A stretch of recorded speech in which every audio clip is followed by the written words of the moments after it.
Hello, welcome Honors Composition. This is Mr. Taylor, and the focus of this video will be on how to create citations for your websites that you're using for your research paper. With the website citations, there's just some assumptions here that you are all set up in Noodle Tools and that you are sort of ready to go. So we're going to jump right in to the problems that you can run into with websites. Websites can seem very straightforward, and sometimes they are, but additionally, sometimes they can be quite complicated. And they are one of the most likely areas in your paper for you to cite incorrectly. There is no automatic citation that works well for them. None of the tools that are out there currently that automatically cite websites work flawlessly. Many of them have errors, will give you incorrect citations that will result in lost points for your paper. We're going to begin with a basic website citation. So I'm going to go to New Source website, and we're going to take a look at a web page. One thing that's important to understand here is the difference between a web page and a website. A web page appears on a website. You often need to cite the specific page you're using for a website, not the entire site itself. That is far too generalized and too vague. There are times it's appropriate to cite the entire site, but by far, or for the most part, that is not typical. You'll want to cite some specific element provided. Additionally, websites can have all of these other things posted on them, and that can be problematic in and of itself. You do have to determine that you have the right thing in front of you. So we're going to cite a web page today, and I'm going to jump over here for the purposes of the exercises and the citation examples. I'm going to be using plagiarism as my topic. So I'm not going to talk about plagiarism too much today, but I'm just going to use it as a research topic idea.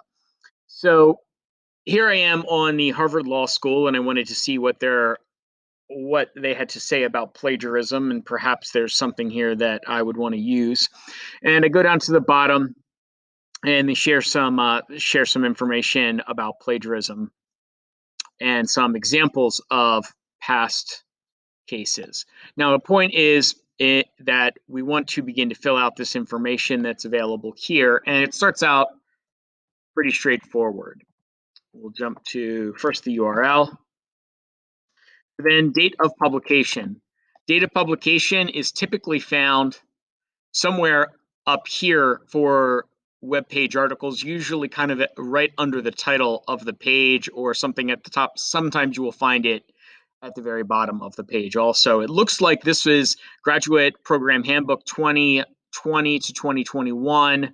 So we're looking at 2020 here as being the potential publication date, but we don't have anything more specific than that. So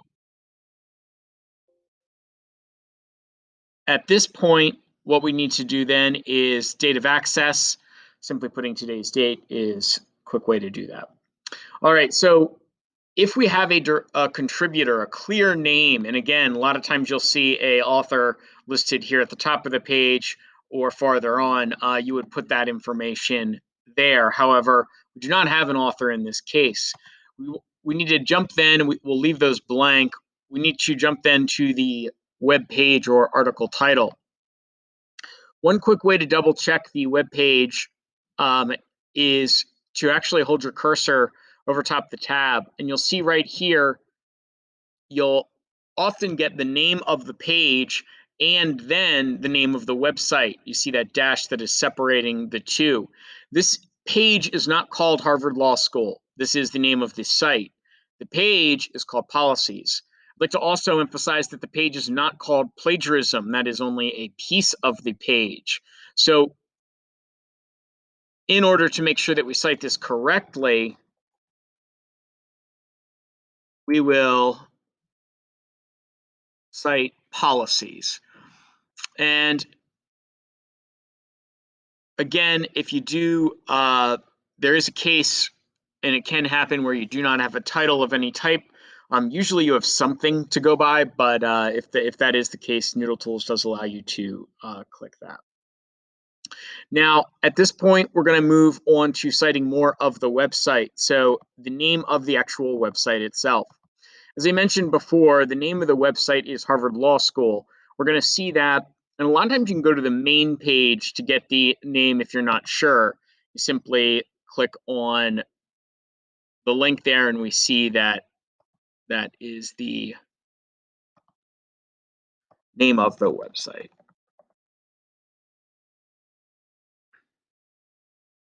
Now, the publisher of the site.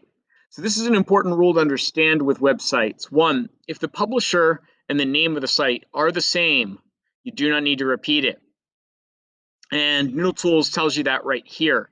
So basically, if this is published by Harvard Law School, I don't need to worry about putting that in, but I have to verify that. And if I scroll down, they actually give the copyright to the president and fellows of Harvard College. So rather than sharing the copyright with just the Harvard Law School, which could be possible, they actually have it stated as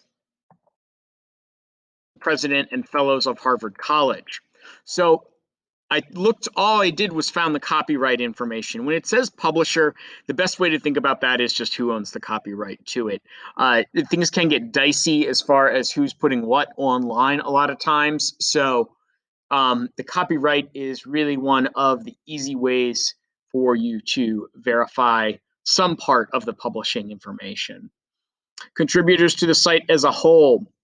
I will say a lot of websites kind of lack this information. Finding an editor for the website is a lot of times only done on sites where you have one person really sort of overseeing the content of the site. But a lot of times the content is either run by a large organization, in this case Harvard Law School, or it's run by just a group of people. So you may end up leaving this blank more often than not. Addition, version, and revision. These are only filled in if you have that information available. And again, I would not say that these are very common. Because we're in the advanced setting, we're getting these extra fields that we don't need to fill in, but we need the advanced setting for some of the other types of citations you will have to do. So not much to fill in, a fairly straightforward citation, and we're going to go ahead and save that. Once it's saved, we'll double check it, and you'll see. So I've cited the policies page from Harvard Law School, published by the president and the fellows of Harvard College. Here's the URL for it, and I accessed it on April 20th, April 5th, 2021. Now, notice again, for your in-text citation purposes, you'll be referencing, if I were to allude to or to refer to this document, then I would simply need to include the title because I have no clear author. Now, that is one type of website citation. But as I indicated, websites are complicated because you don't always know what you have on them right away. And in some cases, you may have a website that simply posts something else. I'm going to take a look here at this article that is part of an open access journal. All that means is that it's not part of a database. It's not behind a paywall, but it still is a journal article. So what I have is a database that is, or I'm sorry, I have a website, not a database. Again, because there's no paywall here. We have a website that is posting a journal article. All right, and that means we have to make some different selections. It also means we have to make some different choices. So we'll go back, new source, website. So again, we're on a website, but now we have a journal article that we are citing. This choice right here, especially the second one, a lot of times if you can differentiate that you're on a database or on a website, once you've made that determination, and then you can make this next choice right, you'll have the right formula or the right recipe for your citations. However, if you make this choice wrong, your citations will be wrong. There will be some element of them that that comes up incorrectly. We're going to go ahead and cite the journal. But again, notice, so here we've got that nesting feature where we've got citing an article from a journal that's on a website. Okay, so we have a couple layers here to the citation. All right, URL again, we'll go back and same thing. Oops.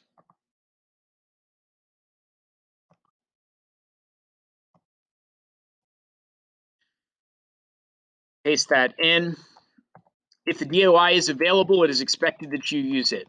DOIs are more and more readily available, and I highly recommend that if you see it, you include it.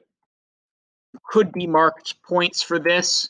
However, I will say for the most part, you probably will not. Also, they'll give you the warning here, say I copied it, to take off the HTTP and the backslashes, so it just begins with doi.org. A DOI is a digital object identifier. If it helps, think of it as a barcode for the journal article that is universal and should be used in different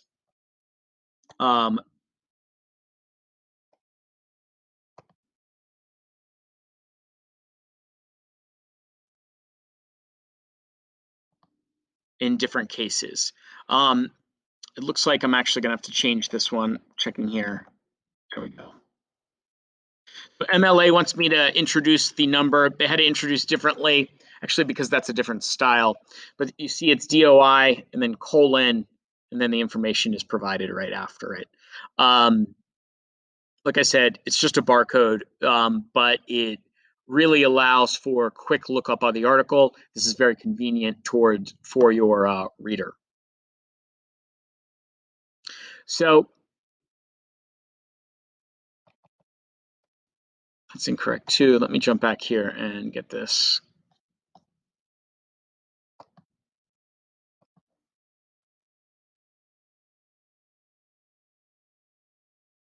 URL.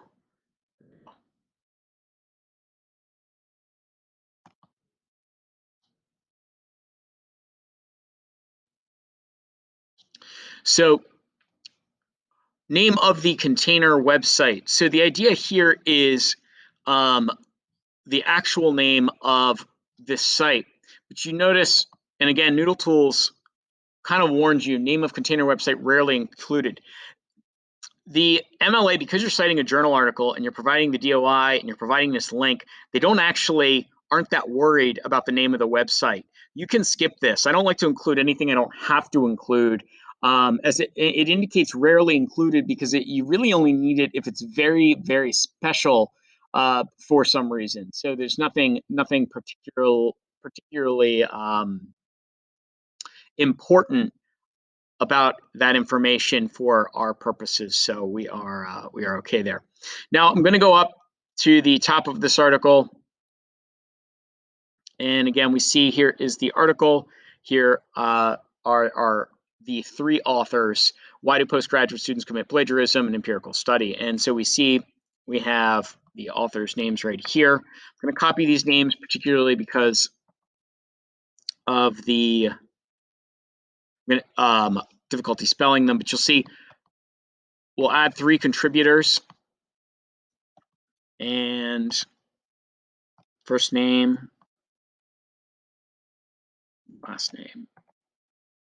And again, we're just going to go back, same thing.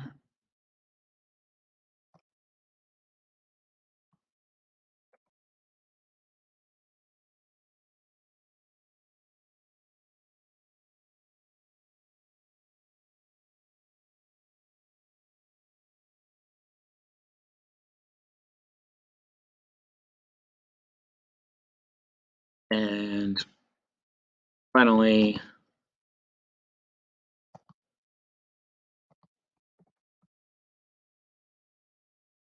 all right, so we've got the author's 3 names. Then we have the full title of the article itself.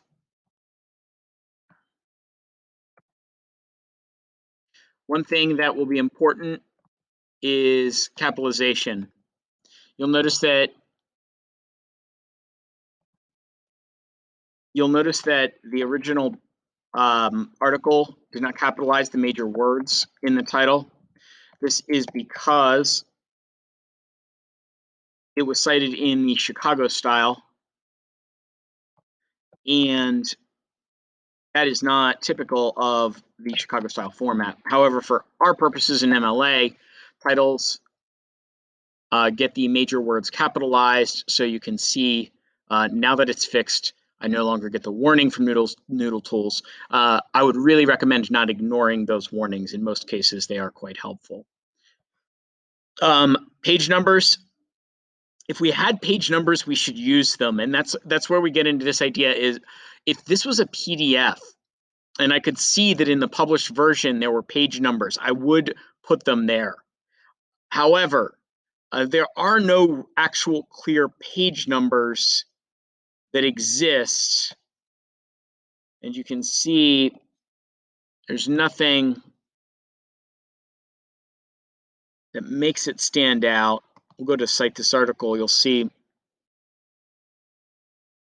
there's also no page numbers provided here. And again, this citation, a lot of websites will offer you something to cite it automatically, or some will actually. This is not in the format we need. This is not in MLA format, and it's problematic kind of all over. It would be very wrong for the purposes of this paper and not in the style that you're looking for. So if we don't have a page number, then we're going to move to the name of the journal. Name of the journal here, if we scroll back up, is the International Journal for Educational Integrity.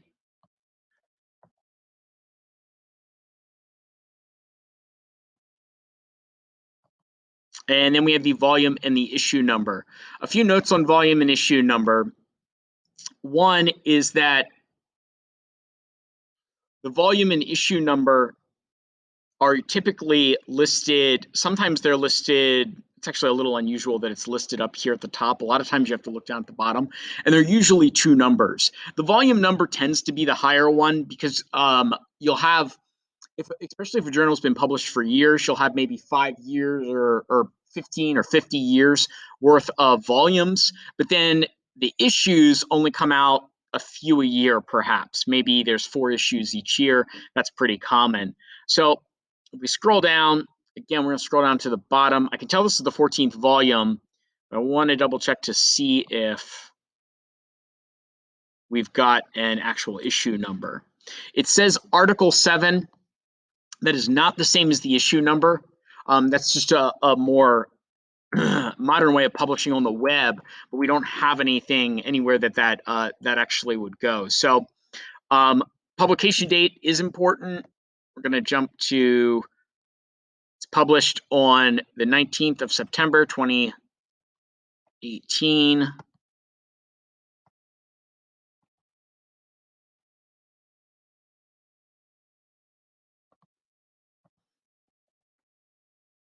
And at that point, we have the citation completed. And again, we've cited something that was on a website, but we also ended up citing this journal article that was found on that website. So I'll hit save. And now I have 2 citations on my works cited page. Notice the et al. If you're not familiar with this or don't remember, et al. Means additional authors. When you have 3 or more authors, MLA requires that you mark it that way. So again, Noodle Tools took care of that for us, but that is correct. We get the author, the first author's name here, and then the title, Why Postgraduate Students Commit Plagiarism, an Empirical Study, published in the International Journal for Educational Integrity, Volume 14. The publication date was the 19th of September, 2018. And then here's the DOI. And that was accessed on April 5th. Notice that the DOI overtakes the URL. We provided both, and it's actually helpful to have both. However, in MLA, if a DOI is available, it supersedes the URL, and it is the preferred citation for journal articles. So keep that in mind if you do go to a website and it's available. If it's not available, do not worry about it. It is totally okay. You can just put the URL in there and that will work fine. So again, these are two types of citations for websites. There are many, many more types of citations that you can have to deal with, and many with a great number of variables. That is where you are unable to find certain elements or certain pieces. If, as you're filling out something in Noodle Tools, you're not sure, or if you'd like clarification, please reach out. You can ask Mrs. Mayo, or you can ask me for help, and we can try to clarify those website citations. I would really recommend not just blowing through them, though, and kind of blindly going forward. As I said, the websites are one of those areas where you can really mess up your citations, and they can look very incorrect from the onset, as if someone is scanning over your paper, they're easy to notice right away. All right, good luck with your citations, and I will follow this video with a second one that will focus on citing government sources. Again, those are going to be website and online sources, but they are specifically government-related sources, and we'll take a look at those. So we will. I'll see you then.